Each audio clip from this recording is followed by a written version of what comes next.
Hello friends, तो आज हम एक्सप्लेन करने वाले हैं हाल ही में आई एक बहुत ही शानदार सीरीज हार्ट बीट को। तो चलिए शुरू करते हैं। सीरीज की शुरुआत में हमें 2023 का टाइम दिखाया जाता है, जहां हम अक्षत नाम के एक डॉक्टर को जेल में बंद देखते हैं। अक्षत एक आदमी को बताता है कि मैं जेल में आना डिजर्व नहीं करता। अक्षत अपनी कहानी बताना शुरू करता है और कहानी पास्ट में जाती है, जहां हम अक्षत के दोस्त ऋषि को देखते हैं। ऋषि जाट फैमिली से आता है। ऋषि बहुत ज्यादा अमीर है, लेकिन घर वालों को दिखाने के लिए वो डॉक्टर बन रहा है। इसके बाद हमें पुलकित और रुचि नाम के दो कपल को दिखाया जाता है।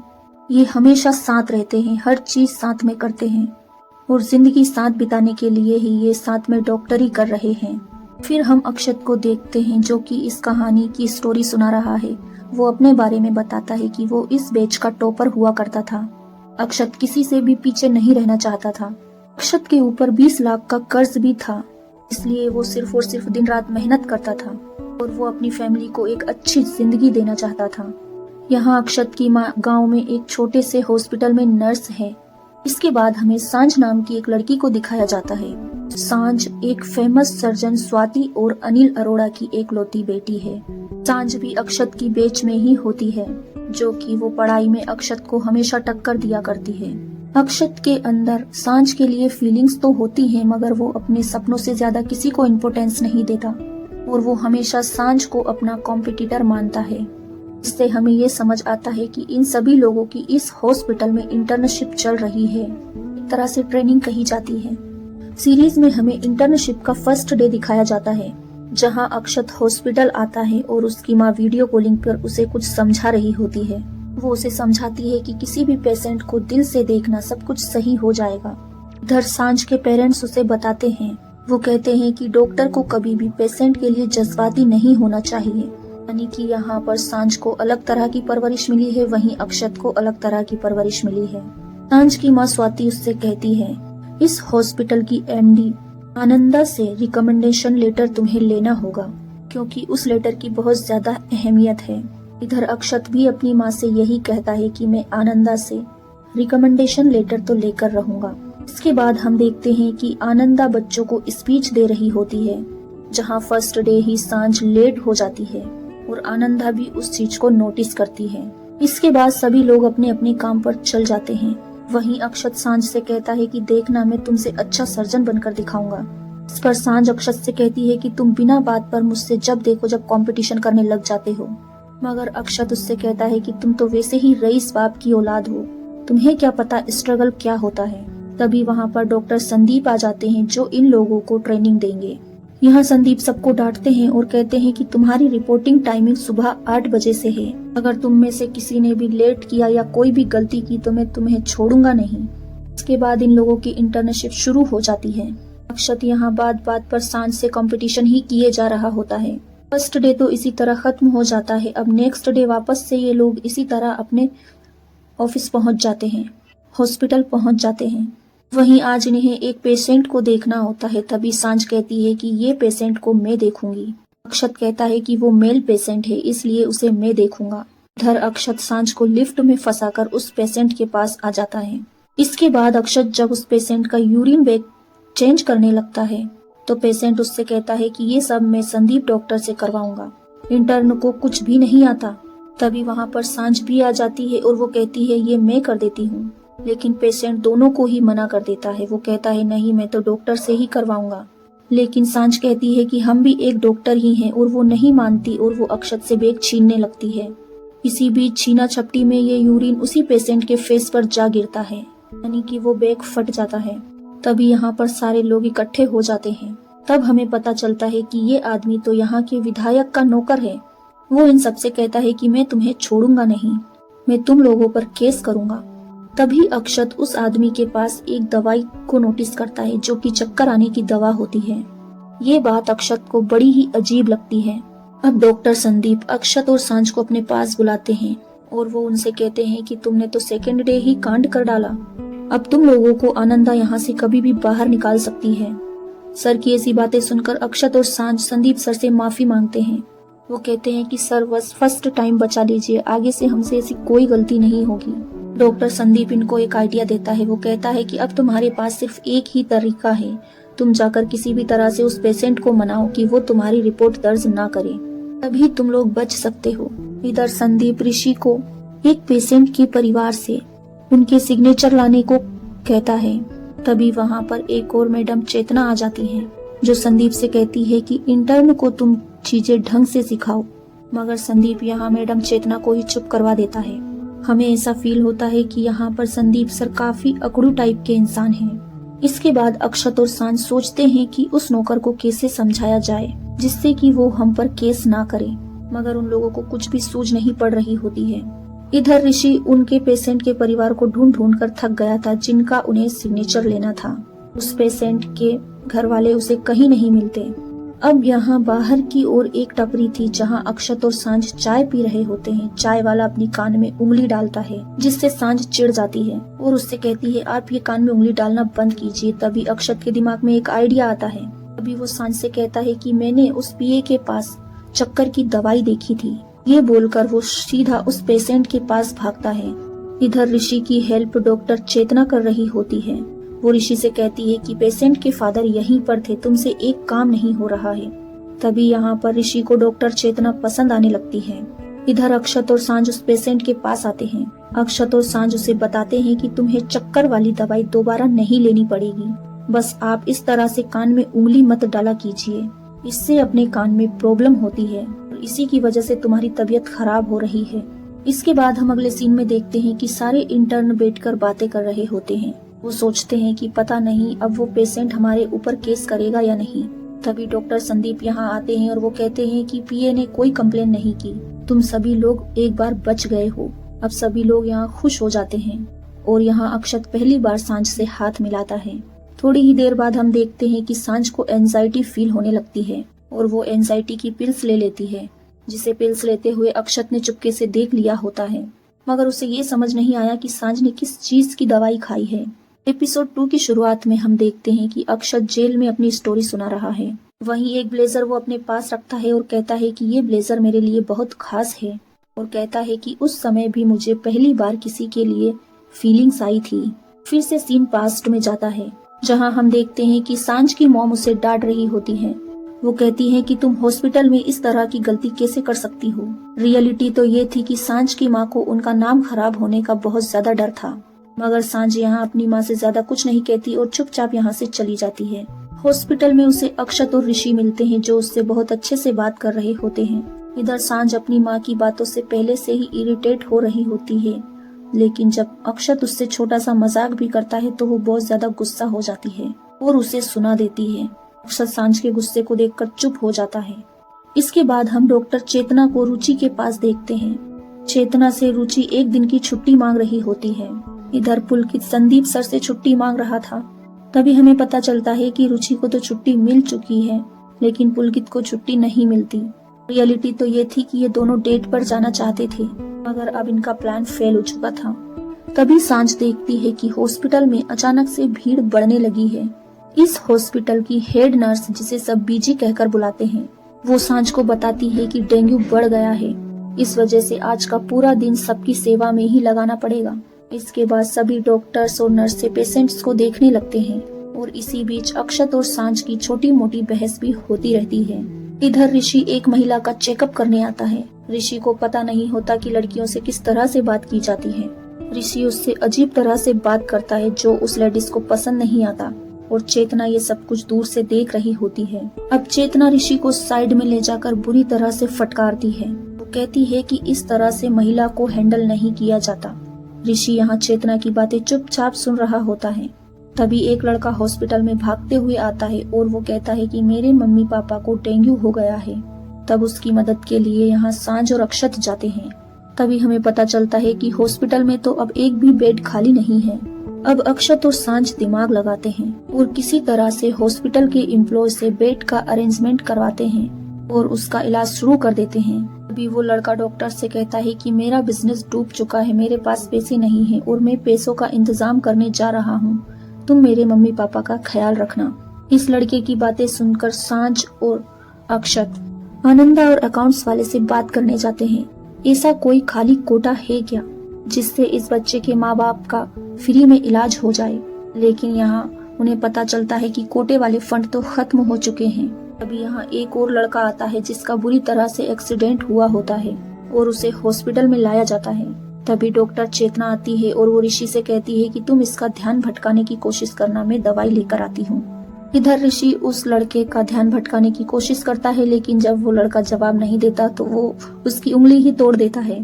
चेतना ऋषि को ऐसा करते हुए देख लेती है और उसे फटकारने लग जाती है, जिस पर ऋषि चेतना से कहता है कि दूसरी जगह चोट लगने पर ध्यान दूसरी जगह पहुंच जाता है और इंसान को होश रहता है। इतना बोलकर ऋषि वहां से चला जाता है। चेतना ऋषि को देखते ही रह जाती है। इधर अक्षत कुछ सोचकर अकाउंट्स वाले के पास आता है। अक्षत अकाउंट वाले से कहता है कि आप मेरा वो जो एक्साइटमेंट है ना वो रख लीजिए, लेकिन उन लोगों का इलाज मत रोकिए। इस पर अकाउंट्स वाला कहता है कि उससे तो सिर्फ एक दिन का ही खर्चा निकल पाएगा। ये सुनकर सांझ, रुचि और पुलकित तीनों ही अपना एक्साइटमेंट दे देते हैं। वो सोचते हैं कि 4 दिन में तो वो नॉर्मल हो ही जाएगा, जो देखकर अक्षत बहुत ज्यादा खुश हो जाता है और उसकी फीलिंग सांझ के लिए और ज्यादा बढ़ जाती है। इधर पुलकित हॉस्पिटल में ही रुचि के साथ डेट की प्लानिंग कर लेता है। इसके बाद हम देखते हैं कि उस लड़के की माँ होश में आ गई है, जो सांझ और अक्षत को थैंक यू कहती है और इससे अक्षत बहुत ज्यादा खुश होता है और वो सोचता है कि चलो मैं किसी के काम तो आया।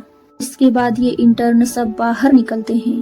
तभी डॉक्टर संदीप इन चारों लोगों का बहुत मजाक उड़ाते हैं। वो कहते हैं कि तुम कब तक इस तरह से लोगों की मदद कर पाओगे, आखिर ऐसा कितना पैसा है तुम्हारे पास। जिस पर ये लोग चुप हो जाते हैं, उनके पास बोलने को कुछ नहीं था। इसके बाद हम डॉक्टर ऋषि को चेतना के साथ कार में देखते हैं, जहां डॉक्टर चेतना और ऋषि एक दूसरे को किस कर रहे होते हैं, क्योंकि यहाँ ऋषि ने चेतना को इम्प्रेस कर दिया होता है। अगले दिन ऋषि चेतना से मिलता है। चेतना ऋषि से कहती है कि कल रात जो हमारे बीच हुआ था वो एक गलती थी, तुम सीरियस मत हो जाना। जिस पर ऋषि नाराज हो जाता है और वो कहता है बात बहुत आगे बढ़ चुकी है, लेकिन चेतना ऋषि की एक भी नहीं चलने देती। इसके बाद हम सारे इंटर्न को डॉक्टर आनंदा के पास देखते हैं, जहां आनंदा इन सभी को बताती है कि एक बच्चा कई महीनों से कोमा में है। डॉक्टर आनंदा कहती है कि हम चाहते हैं कि कोई उनके माँ बाप से जाकर बात करे, वो उन्हें ये समझाए कि वो अपने बेटे को झूठी उम्मीद ना दे, क्योंकि उनका बेटा अंदर से खत्म हो चुका है और उसे झूठी उम्मीद देना सही नहीं होगा। उस बच्चे के पेरेंट्स से ये बातें करने के लिए डॉक्टर आनंदा अक्षत और सांझ को चुनती है। कहती है कि तुम जाओ और उन्हें कल तक समझा देना। और यहाँ से बाहर आते ही इन्हें नई शिफ्ट पर भेज दिया जाता है।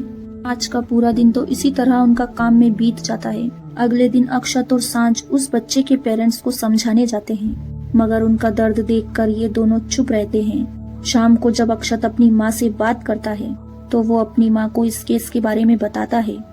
यहाँ अक्षत की माँ उससे कहती है कि उस बच्चे के माँ बाप कभी हार नहीं मानेंगे और चमत्कार भी तो हो सकता है, तुम भी जितना हो उन लोगों की हेल्प करो। वहीं सांझ भी यही बात अपने पेरेंट्स को बताती है। वहीं सांझ के पेरेंट्स बिल्कुल अपोजिट जवाब देते हैं। यहाँ सांझ के माँ बाप कहते हैं अच्छा ही तो है, जैसा चल रहा है चलने दो, पैसा तो आ ही रहा है। यहाँ गुस्से में सांझ अपने पेरेंट्स को ही सुना देती है। अगले दिन हम पुलकित और रुचि को देखते हैं, जहाँ इन्हें एक पोस्टमार्टम के काम में लगा दिया जाता है, मगर इन दोनों से ये काम भी सही से नहीं हो पाता। इधर संदीप ने ऋषि को अपने बर्थडे पार्टी की प्लानिंग करने को दी थी, जिसकी तैयारियों में ऋषि बिजी था। तभी बीच बीच में वो चेतना से मिलता है और उससे फ्लर्ट करने लगता है। ऋषि चेतना से कहता है कि आज शाम को संदीप की बर्थडे पार्टी है क्लब में, तुम्हें जरूर आना है। जिस पर चेतना कहती है देखती हूँ और वहाँ से निकल जाती है। इधर अक्षत सांझ से कहता है कि मैं उस बच्चे के माँ बाप को बताने जा रहा हूँ कि आपका बेटा नहीं बच पाएगा। इधर पुलकित और रुचि को उसके सीनियर्स डांट देते हैं, क्योंकि उन्होंने एक बॉडी का ढंग से पोस्टमार्टम नहीं किया था। इसके बाद सांझ और अक्षत उस बच्चे के पेरेंट्स के पास आते हैं और उनका दुख देखकर सांझ तुरंत उनसे कह देती है कि शायद आपका बेटा बच सकता है। ये सुनकर उसके परिवार वाले खुश हो जाते हैं। तभी बाहर जाकर अक्षत सांझ से पूछता है कि किस तरह से बचेगा उनका बेटा। तभी वहाँ आनंदा पहुँच जाती है और वो इन दोनों को ऑफिस में बुलाती है। तभी सांझ आनंदा को बताती है कि मैंने इस केस को अपने डेट के फ्रेंड के साथ डिस्कस किया था। अब आनंदा इन दोनों की बातें सुनकर उन्हें डांटने लगती है। वो कहती है कि तुमसे कुछ नहीं होने वाला, तुम उनसे बात करने की बजाय उन्हें आशा की किरण दिखा आए हो। इधर पुलकित और रुचि को बच्चों के वार्ड में भेज दिया जाता है। उन्हें सजा मिली थी क्योंकि उन्होंने पोस्टमार्टम सही से नहीं किया था। तभी हमें पता चलता है कि इधर बच्चों से तो रुचि को बहुत ज्यादा नफरत है। इसके बाद अक्षत और सांझ उसी बच्चे के पेरेंट्स के पास आते हैं और अक्षत उससे कह देता है कि तुम्हारा बच्चा बच नहीं पाएगा। उनकी ऐसी बातें सुनकर बच्चे की माँ गुस्से में उन्हें यहाँ से भगा देती है। इधर रुचि को छोटे बच्चों के वार्ड में एक बच्चे की बीमारी का पता चलता है, जिससे वो उसकी बीमारी को खत्म कर देती है। क्योंकि वो बच्चा बीमार नहीं था, बस उसे फील होता था कि वो बीमार है। इधर अक्षत उस कोमा वाले बच्चे के पापा को बाहर बुलाता है और उनसे कहता है कि सर, भले ही आपके बच्चे के बचने के चांस कम हो, लेकिन चमत्कार भी तो होते हैं, आप हिम्मत मत हारना।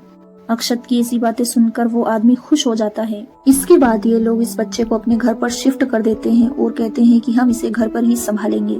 इधर यहाँ चेतना ऋषि के बुलाने पर संदीप की बर्थडे पार्टी में आ गई थी, लेकिन संदीप यहाँ चेतना से बुरी तरह से बात करता है। तभी हमें समझ में आता है कि यहाँ संदीप के दिल में चेतना के लिए गुस्सा भरा पड़ा है। इसके बाद चेतना यहाँ संदीप को बर्थडे विश करके यहाँ से चली जाती है।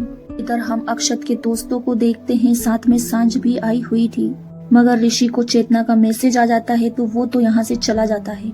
इधर रुचि और पुलकित भी अपने आप में खोए हुए थे, वो भी एक रूम में चल देते हैं। अब यहाँ अक्षत और सांझ अकेले हो जाते हैं और इन दोनों के बीच बहुत सारी बातें होती हैं। अक्षत को सांझ से बातें करने में बहुत अच्छा लगता है। यही हम देखते हैं कि अक्षत और सांझ ने बहुत ज्यादा ड्रिंक कर ली होती है और बहुत सारा डांस भी किया था। ये लोग पार्टी में बहुत ज्यादा एंजॉय कर रहे होते हैं। दूसरी तरफ हम ऋषि और डॉक्टर चेतना को देखते हैं, जो इंटीमेट होने के बाद आपस में बातें कर रहे होते हैं। ऋषि का कहना था कि कहीं फीलिंग्स ना जाग जाएं। वहीं चेतना ऋषि से कहती है कि फीलिंग्स कभी नहीं आनी चाहिए, हम दोनों बस इसी तरह से एंजॉय कर सकते हैं। इसके बाद अक्षत और सांझ बाहर आ जाते हैं। रात का टाइम था, थोड़ी ठंडी थी। तभी अक्षत अपनी जैकेट सांझ को पहनाता है और दोनों अपने अपने घर चले जाते हैं। नेक्स्ट डे हॉस्पिटल में एक और नया केस आता है, जो एक बड़ा आदमी होता है, जहां डॉक्टर आनंदा उससे उसकी सेक्स लाइफ के बारे में बात कर रही होती है। उस आदमी की बीवी भी वही होती है और साथ ही उसका नौकर भी था। इस वजह से वो ज्यादा खुलकर कुछ नहीं बताता। इधर ऋषि सांझ से पूछता है कि क्या मैं टॉक्सिक हूँ, जिस पर सांझ कह देती है मुझे नहीं पता, तुम ही जानो तुम्हारी प्रॉब्लम। और बातों के दौरान ऋषि को समझ आता है कि वो सच में टॉक्सिक है, क्योंकि उसकी औरतों को लेकर यही सोच है कि औरतों को सिर्फ घर संभालना चाहिए। इसलिए वो खुद को बदलने की सोचता है ताकि चेतना उसे पसंद कर सके। वहीं रुचि और पुलकित एक मरीज को देखने जा रहे होते हैं। तभी ऋषि रुचि को ही छेड़ने लग जाता है तो पुलकित उस पर भड़क जाता है। तभी रुचि पुलकित को साइड में ले जाकर कहती है, मैं अपना ख्याल रख लूंगी, तुम्हें ज्यादा ध्यान देने की जरूरत नहीं है। फिर ये दोनों एक दूसरे के दोस्तों को जाकर एक दूसरे की बुराई करते हैं। बातों ही बातों में ऋषि बता देता है कि सांझ को अक्षत डेट पर ले गया था, जहां इन दोनों ने खूब ड्रिंक भी की थी। इसके बाद हम दोबारा से उस वीआईपी पेशेंट को देखते हैं, जहां उसका नौकर कहता है कि आप सर की हिस्ट्री फिर से लीजिए, क्योंकि अब उसकी वाइफ वहां नहीं है। अब इन लोगों की बातों से हमें पता चलता है कि ये आदमी इंटरकोस्ट में कुछ ज्यादा ही एक्टिव है, इसलिए उसे प्राइवेट पार्ट पर इन्फेक्शन हो गया है, जो बात वो अपनी पत्नी से छुपा रहा है। ये सुनकर सांझ को अंदर ही अंदर बहुत ज्यादा गुस्सा आ जाता है कि एक आदमी अपनी वाइफ को कैसे धोखा दे रहा है, मगर वो चुप रहती है। इधर ऋषि संदीप सर पर भड़क जाता है। वो संदीप सर से कहता है कि इस आदमी का इलाज मत करो, वो अपनी वाइफ को धोखा दे रहा है। जिस पर डॉक्टर संदीप ऋषि से कहते हैं कि मुझे मेरा काम करने दो, मुझे मत सिखाओ, मुझे सब पता है क्या करना है और क्या नहीं। अगर इसका इलाज नहीं किया गया तो ये इन्फेक्शन उसकी वाइफ को भी फैल सकता है। मगर संदीप साथ में ये भी कहता है कि हम प्राइवेट बातें किसी से शेयर नहीं करते। इसके बाद एक और बड़ा डॉक्टर उसी पेशेंट के पास आता है, जो कि उसके टेस्ट के लिए आया होता है। तभी उसकी वाइफ उसे खाना खिला रही होती है। यहाँ हल्का सा हाथ लगने पर वो खाना ही फेंक देता है। ऋषि को उस पेशेंट की ये बात पसंद नहीं आती, पर ये लोग यहाँ कुछ नहीं कह सकते। बाहर उस पेशेंट की बीवी अकेली बैठी हुई थी। तभी ऋषि वहाँ जाकर उन्हें कॉफी देता है और उससे बातें करने लगता है, जहाँ ऋषि को पता चलता है कि उसकी गर्दन में प्रॉब्लम है। इस वजह से वो उसे डॉक्टर के पास भेज देता है। अगले दिन जब अक्षत हॉस्पिटल आता है तो सांझ को देखकर रुक जाता है, क्योंकि वो सांझ से बात करना चाहता था। इधर अक्षत तो सांझ के लिए ज्यादा ही सीरियस होता जा रहा था।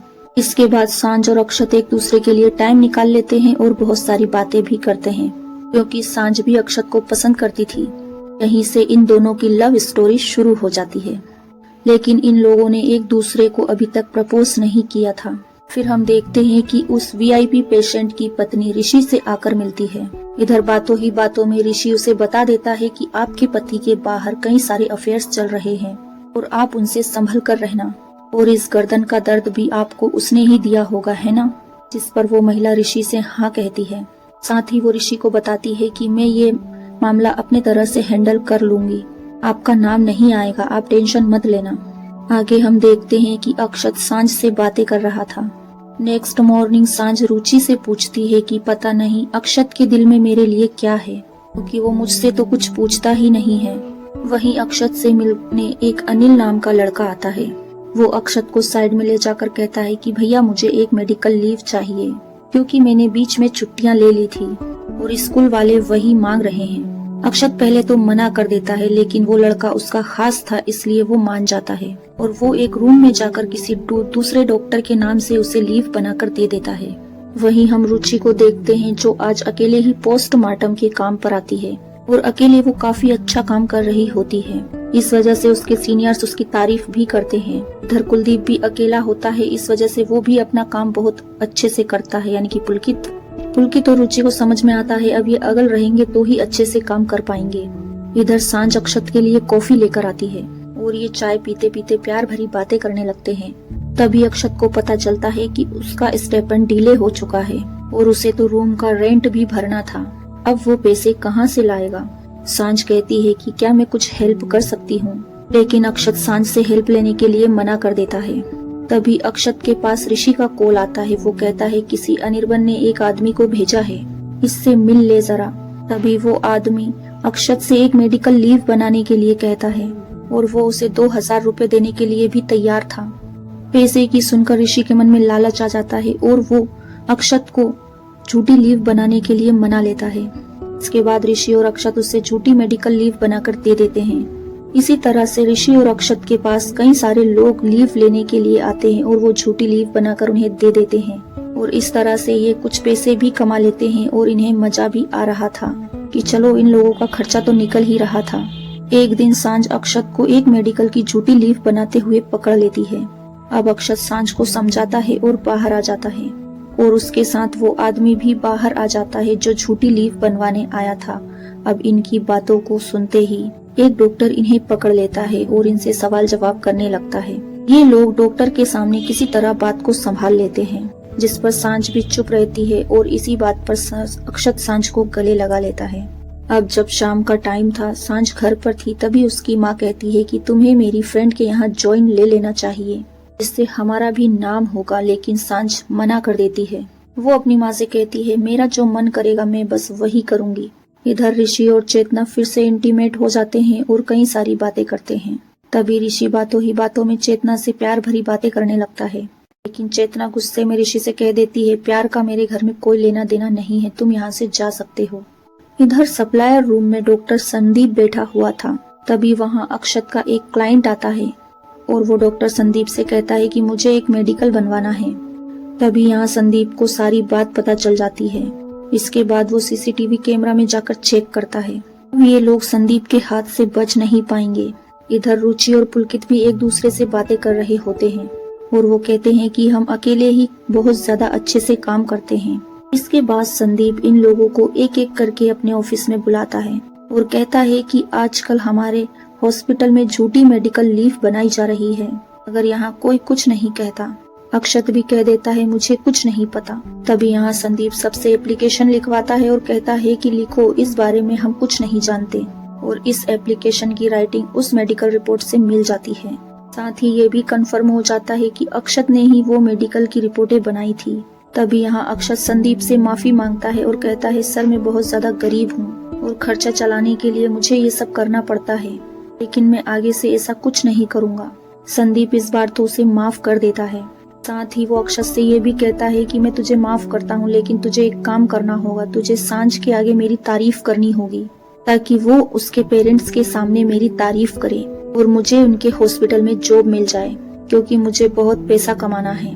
ये बात सुनकर अक्षत संदीप की बातें मान जाता है। अगले सीन में सभी अक्षत से पूछते हैं कि आखिर इतनी देर तक डॉक्टर संदीप ने तुझसे क्या बातें की, मगर अक्षत उन्हें कुछ नहीं बताता। इसके बाद वो सांझ से बातें करने लगता है। इसके बाद हम कार में ऋषि और चेतना को इंटीमेट होते हुए देखते हैं, जहाँ ऋषि फिर से चेतना से प्यार भरी बातें करता है और यहाँ चेतना का फिर से मूड खराब हो जाता है। तभी यहाँ बातों ही बातों में चेतना ऋषि को बताती है कि किसी ने मुझसे पहले भी प्यार किया था, जिसका मैं जवाब नहीं दे सकी, इसलिए अब तू भी मेरे साथ ऐसा मत कर। अब ऋषि समझ जाता है कि शायद वो लड़का डॉक्टर संदीप ही था। इस पर चेतना भी हाँ कह देती है। अब अगले दिन सभी लोग फिर से अपने अपने काम पर लग जाते हैं। अक्षत यहाँ पर संदीप की तारीफ सांझ के आगे करने लगता है। तभी सांझ को बड़ा अजीब लगता है कि अक्षत को क्या हो गया। इसी तरह से कई बार अक्षत सांझ के सामने संदीप की तारीफें करता रहता। फिर जब ऋषि और चेतना एक साथ होते हैं, तभी संदीप ऋषि को बुला लेता है और वो ऋषि को काम पर लगा देता है। तभी ऋषि को फील होता है कि शायद संदीप उससे जलता है। ऋषि इसी बात पर संदीप को गले लगाता है और उससे कहता है कि सब कुछ ठीक हो जाएगा। ऋषि संदीप से कहता है कि मैं आपके बारे में सब जानता हूँ और ये सब कुछ दूर से चेतना भी देख लेती है और वो गुस्से में ऋषि को यहाँ से लेकर चली जाती है।